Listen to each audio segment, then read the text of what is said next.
Halo, Assalamualaikum warahmatullahi wabarakatuh. Sampai jumpa kembali buat semuanya.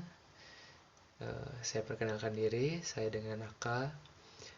Kesempatan kali ini saya mau ngajak sharing kepada teman-teman bagaimana eh, saya mau sharing tentang pengalaman setelah mengamalin sholawat.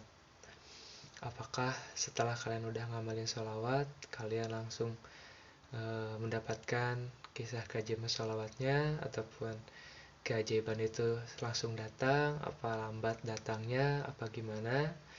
Uh, dan sebelumnya saya mau bercerita sedikit setelah pengalaman mengenal sholawat. Setelah mengamalin sholawat, pasti banyak perubahan.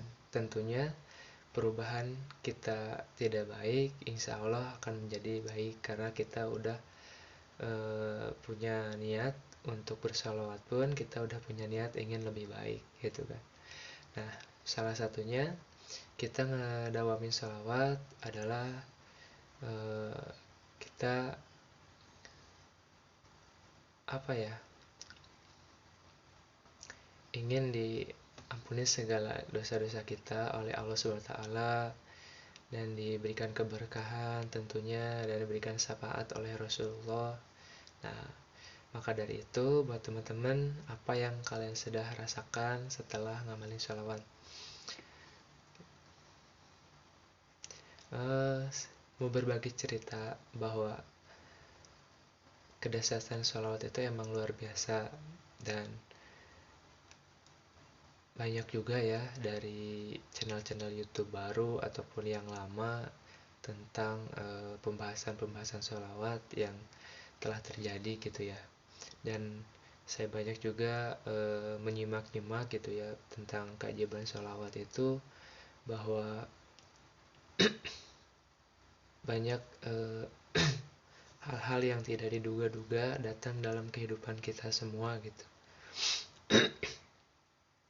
Apakah dari kalian udah ngamalin sholawat tapi masih ragu ataupun keajaiban itu belum datang? Eh, Kalau menurut saya gitu ya, secara pribadi, kalau kalian masih ragu dengan sholawat ataupun masih apa ya, ngerasa keajaiban sholawat itu belum datang setelah udah ngamalin sholawat, kalau saya secara pribadi lebih introspeksi diri gitu ya dengan keadaan kita, kesalahan kita, memperbaiki diri juga ya, dibantu juga dengan ngamalin-ngamalin sholawat gitu ya, entah sholawat pendek ataupun panjang gitu ya, yang penting kita bersolawat.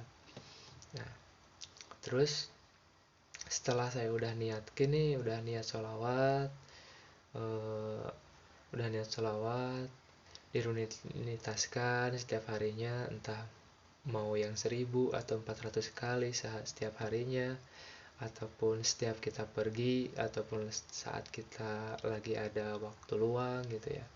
Nah, tapi yang kalian harus tahu bahwa ketika kita ngedawamin sholawat, berapapun kita sholawat ataupun eh, tidak ada yang sia-sia. Itu yang saya rasakan, tidak ada yang sia-sia. Ketika keajaiban itu belum datang dan rasa kita kurang yakin, justru disitulah Allah menguji kita, gitu kan, seberapa lama konsisten kita ngamalin sholawat. Nah, terus aja lakuin yang terbaik. Intinya kita hidup eh, itu harus bisa meningkatkan bahwa kita harus pengen lebih baik lagi ke depannya dari hari sebelum-sebelumnya gitu. Nah, maka dari itu kita juga butuh yang namanya introspeksi diri. Dalam artian kita juga harus memohon ampun sama Allah, banyakin istighfar dulu gitu ya. Dan terima kesalahan kita dan kita akui dulu kesalahan kita. Kita kalau kita punya pikiran jelek terhadap orang lain ya, kita eh, kita bebaskan dulu. Ketika kita punya masalah dengan teman kita, saudara kita bebaskan, kita akui kesalahan kita, ataupun kita terima gitu kan, dalam keadaan apapun gitu eh, yang telah Allah tetapkan kepada kehidupan kita saat ini gitu. Nah, itulah langkah awal yang pernah saya lakukan setelah ngamalin sholawat gitu.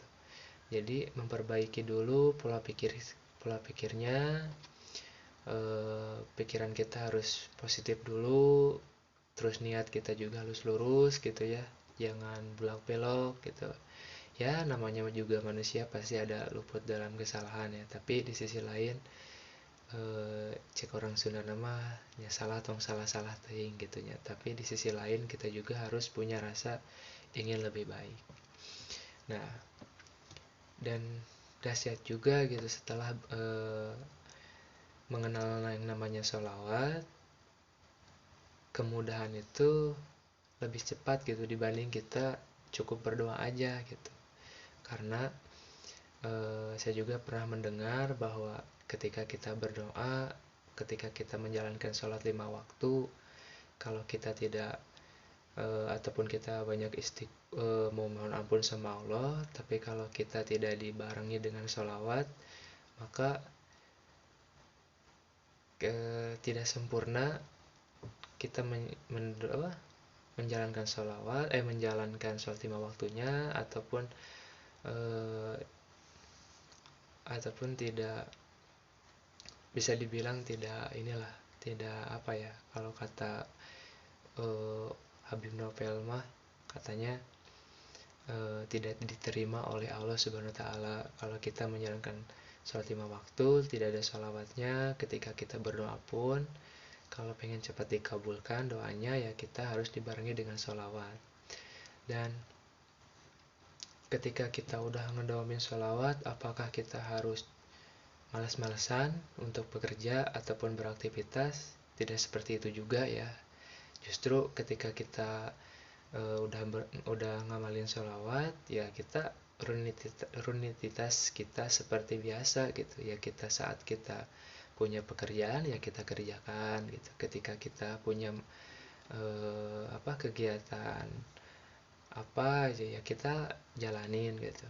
Dan tentunya kita juga jangan luput dengan yang namanya jangan pernah jauh dengan yang namanya bersilaturahmi. Itu yang lebih baik, karena penting juga ketika kita banyak silaturahmi gitu, karena di situ ada kunci Allah menitipkan rezeki kita, entah dari berbentuk makanan ataupun berbentuk uang, ataupun kesempatan kita bekerja, ataupun kesempatan kita punya ilmu yang baik gitu kan, wawasan yang Allah akan kasih lagi gitu.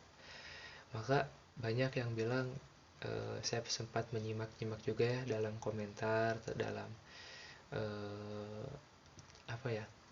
ceramah-ceramah dari para ulama gitu, bahwa Ustadz ataupun Habib minta amalan dong biar hidup ini lebih berkah, sedangkan yang sudah kita tahu aja kita tidak dijalankan gitu. Maka Allah mau ngasih wawasan kita lebih dalam lagi ataupun nambah lagi amalannya, ya keamalan yang kita udah tahu juga tidak dijalankan misalkan gitu, ataupun kewajiban yang kita harus penuhi kita tidak dipenuhi gitu. Ya salah satunya kita menjalankan sholat 5 waktu misalkan.